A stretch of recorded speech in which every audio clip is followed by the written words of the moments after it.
রফিকুল ইসলাম মাদানী আজকে তার সামর্থ্য আছে, সে বিবাহ করেছে, সে তো কোনো পরকিয়া করে নাই, সে তো কোনো জিনা করে নাই। আজকে দেখলাম কিছু মহিলারা চিল্লাইতেছে 1.5 ইঞ্চি হুজুর, 2 ইঞ্চি হুজুর, বিবাহ করে ফেলেছে একাধিক, এরা নারী লিপসু, এরা নারীর দিকে নজর। নাউজুবিল্লাহ। আল্লামা সাজিদুর রহমান সাহেব হুজুর বিবাহ করেছেন, দ্বিতীয় বিবাহ। তার 2 জন স্ত্রী এমন নয়, একজন স্ত্রী ইন্তেকাল করেছেন, আরেকজন স্ত্রী তার ঘরে। একই সাথে 2 জন নারী, এটাও নয়। তাহলে কথা কেন? যেখানে একই টাইমে 4 জন স্ত্রীকে রাখার অধিকার শরীয়ত দিয়েছে, যদি শরীয়তের ফায়সালা সে ঠিক রাখতে পারে, ন্যায্য অধিকার, ন্যায্য ইনসাফ যদি ঠিক রাখতে পারে, তাহলে তার জন্য এই অধিকার শরীয়ত দান করেছে। এবং সন্তান পরিবারের এটা অধিকার, তাদের এটা করা দরকার। মানে একজন বাবা যখন বয়স হয়ে গেছে, মুরব্বী হয়ে গেছেন, শেষ বয়স পর্যন্ত এমন কিছু খেদমত আছে, এমন কিছু কাজ আছে যেটা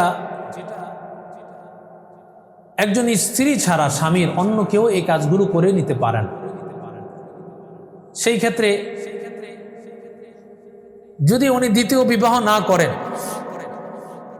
তাহলে ওনার প্রথম স্ত্রী নাই, তো দ্বিতীয় বিবাহ যদি উনি না করেন, ওনার এই কাজগুলো, ওনার এই সেবাগুলো কে করবে?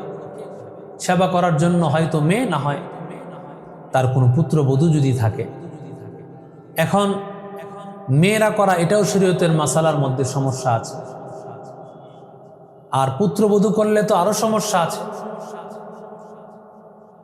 পুত্রবধূ করার ক্ষেত্রে যদি কোনো রকম শাহওয়াত চলে আসে, তাহলে তো তার ছেলের সাথে এই পুত্রবধূর বিবাহ ক্যান্সেল হয়ে যায়। মেয়ের সাথে যদি কোনো রকম শাহওয়াত কাজ করে, যেখানে হজরত আবু বকর তার কন্যা হজরত আয়েশাকে বলেছেন, আমি যেই ঘরের মধ্যে একা থাকবো সেই ঘরে তুমি আসবে না। বাবা এবং কন্যার সম্পর্ক যদি এমন হয়, সেই ক্ষেত্রে আমি আপনি কোথায় আছি? সুতরাং দ্বিতীয় বিবাহ এটা করা কোনো দোষের কোনো বিষয় না। আলহামদুলিল্লাহ ওয়াসসালাতু লিআহলিহা আম্মা বা'দ। আউযু বিল্লাহি মিনাশ শাইতানির রাজীম। বিসমিল্লাহির রহমানির রহিম। ফানকিহু মা তাবা লাকুম মিনান নিসাই মাসনা ওয়া সুলাসা ওয়া রুবা'। ফাইন খিফতুম আল্লা তা'দিলু ফাওয়াহিদাতান আও মা মালাকাত আইমানুকুম যালিকা আদনা আল্লা তা'উলু। وقال رسول الله صلى الله عليه وسلم يا معشر الشباب من استطاع منكم الباءة فليتزوج فإنه أغض للبصر وأحسن للفرج. وقال أيضا النكاح من سنتي فمن رغب عن سنتي فليس مني أو كما قال عليه الصلاة والسلام. দেশ ও প্রবাস থেকে যারা আমাদেরকে মহব্বত করেন, ভালোবাসেন, সকলকে আন্তরিক শুভেচ্ছা, অভিনন্দন, সকলকে মোবারকবাদ। গুরুত্বপূর্ণ একটি বিষয় নিয়ে আজকে আপনাদের সামনে উপস্থিত হয়েছি। হেফাজতের মহাসচিব আল্লামা সাজিদুর রহমান সাহেব হুজুরের দ্বিতীয় বিবাহ নিয়ে যোগাযোগ মাধ্যমে, সামাজিক যোগাযোগ মাধ্যমে হলুদ সাংবাদিক ভাইয়েরা অনেক কিছু লেখালেখি করতেছে। নামই হলুদ সাংবাদিক, তাদের দ্বারা ভালো কিছু আশা করা যায় না। আল্লামা সাজিদুর রহমান সাহেব হুজুর ওনার স্ত্রী দীর্ঘদিন অসুস্থ থাকার পরে ইন্তেকাল করেছেন। ওনার 4 জন সন্তান মিলে বাবাকে দ্বিতীয় বিবাহ করায় দিয়েছেন, একজন বিধবা মহিলাকে বিবাহ করেছে। আল্লাহ রসুল সাল্লাল্লাহু আলাইহি সাল্লাম হযরত খাদিজাতুল কুবরা রাদিয়াল্লাহু তাআলা আনহা ইন্তেকালের আগে তিনি বিবাহ করেন নাই। হযরত খাদিজার ইন্তেকালের পরে রসুল বিবাহ করেছেন। স্ত্রী মারা যাওয়ার পর স্বামী দ্বিতীয় বিবাহ করার বৈধতা কোরআন এবং হাদিসে রয়েছে। আর আল্লাহ তাআলা একজন পুরুষকে তো 4 জন পর্যন্ত নারী রাখার অধিকার আল্লাহ দিয়েছেন, যদি সে সমতা, ইনসাফ, ন্যায় এগুলো রক্ষা করতে পারে। আল্লাহ বলেন, ফানকিহু মা তাবা লাকুম মিনান নিসাই মাসনা ওয়া সুলাসা ওয়া রুবা'। 2 জন, 3 জন, 4 জন পর্যন্ত রাখতে পারবে। ফাইন খিফতুম আল্লাহ তা'দিলু ফাওয়াহিদা। যদি ইনসাফ করতে পারবে না এই ভয় হয়, তাহলে তোমার জন্য একজন নারী, একজন স্ত্রী যথেষ্ট। একজন স্ত্রী তো রাখবে, এর বেশি তুমি রাখতে পারবে না। আজকে আল্লামা সাজিদুর রহমান সাহেব হুজুর বিবাহ করেছেন, দ্বিতীয় বিবাহ। তার 2 জন স্ত্রী এমন নয়, একজন স্ত্রী ইন্তেকাল করেছেন, আরেকজন স্ত্রী তার ঘরে। একই সাথে 2 জন নারী, এটাও নয়। তাহলে কথা কেন? যেখানে একই টাইমে 4 জন স্ত্রীকে রাখার অধিকার শরীয়ত দিয়েছে, যদি শরীয়তের ফায়সালা সে ঠিক রাখতে পারে, ন্যায্য অধিকার, ন্যায্য ইনসাফ যদি ঠিক রাখতে পারে, তাহলে তার জন্য এই অধিকার শরীয়ত দান করেছে। এবং সন্তান পরিবারের এটা অধিকার, তাদের এটা করা দরকার। মানে একজন বাবা যখন বয়স হয়ে গেছে, মুরব্বী হয়ে গেছেন, শেষ বয়স পর্যন্ত এমন কিছু খেদমত আছে, এমন কিছু কাজ আছে যেটা একজন স্ত্রী ছাড়া স্বামীর অন্য কেউ এই কাজগুলো করে নিতে পারেন। সেই ক্ষেত্রে যদি উনি দ্বিতীয় বিবাহ না করেন, তাহলে ওনার প্রথম স্ত্রী নাই, তো দ্বিতীয় বিবাহ যদি উনি না করেন, ওনার এই কাজগুলো, ওনার এই সেবাগুলো কে করবে?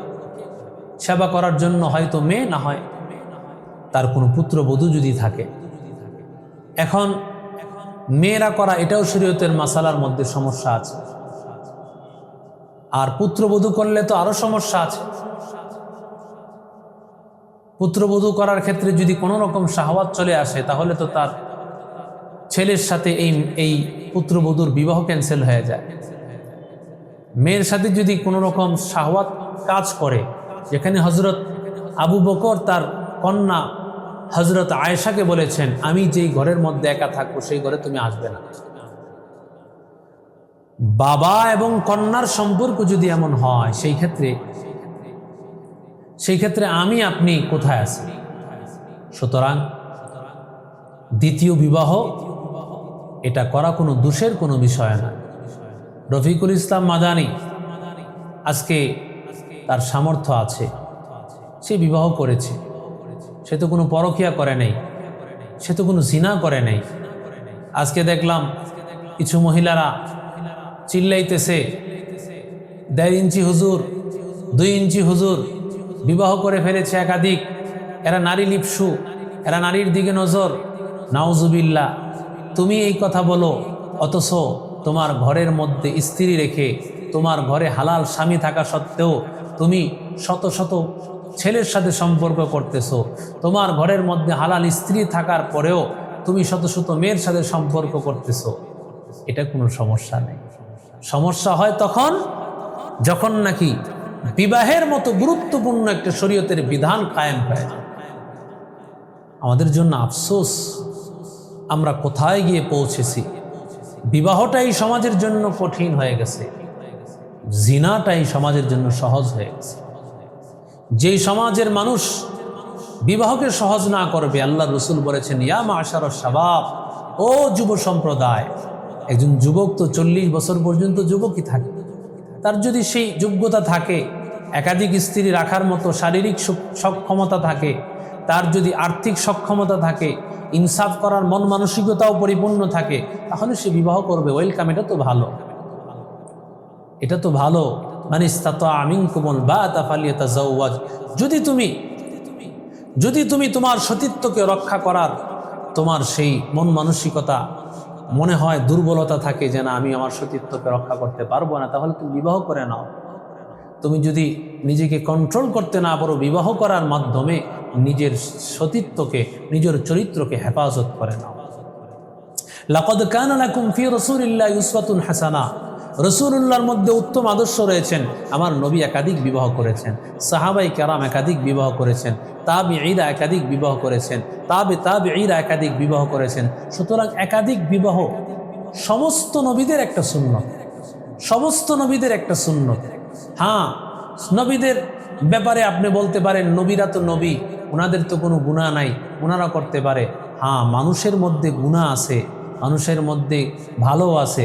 এখন মানুষ ইনসাফ করতে পারবে না পারবে এটা তার ব্যাপার, কিন্তু তার বিবাহ করাটা তো বৈধ হয়েছে। আপনি তার বিবাহের বিরুদ্ধে স্লোগান দিচ্ছেন, আপনি তার বিবাহের বিরুদ্ধে কথা বলতেছেন, এটা তো কখনো ঠিক হচ্ছে না। এজন্য আসেন, দ্বিতীয় বিবাহ, একাধিক বিবাহের ব্যাপারে আমাদের আপত্তি না থাকা চাই, বরং শরীয়ত বহির্ভূত সম্পর্ক করা, পরকিয়া করা, এক্ষেত্রে আমাদের স্লোগান হওয়া চাই, পরকিয়া বন্ধ করো, প্রয়োজনে একাধিক বিবাহ করো। পরকিয়া বন্ধ করো, প্রয়োজনে একাধিক বিবাহ করো। তো এরপরও যেন নারীদের সাথে সম্পর্কে এমনভাবে খোলামেলাভাবে যেন মানুষ নিজেকে নষ্ট না করে ফেলে। কয় মিনিট হয়েছে? আসেন আমরা আল্লাহ তাআলার কাছে তওবা করি, আল্লাহ তাআলার কাছে মাপ চাই। আল্লাহ তাআলা যদি ক্ষমা করেন তাহলে আমরা ক্ষমা পেয়ে যাব। আল্লামা সাজিদুর রহমান সাহেব হুজুর, তিনি এত বড় একজন বিজ্ঞ আলেম, তার বিরুদ্ধে কথা বলতে আপনার একটু চিন্তাও হলো না যে কার বিরুদ্ধে কথা বলতেছেন? রফিকুল ইসলাম মাদানী একজন বিজ্ঞ, একজন ওয়ায়েজ, যাকে বড় বড় আলেমরা মহাব্বত করেন, ভালোবাসেন। সে দ্বিতীয় বিবাহ করার মতো যোগ্যতা, তার শারীরিক ক্ষমতাও আছে, তার হয়তো ইনসাফ করার মন মানসিকতাও আছে। সেটা তো তার মাসালা, আমি জানি না, তার মাসালা আপনি জানেন না যে সে ইনসাফ করতে পারবে কি পারবে না, কিন্তু তার তো ওই সক্ষমতা শারীরিকটাও আছে, টাকাও আছে।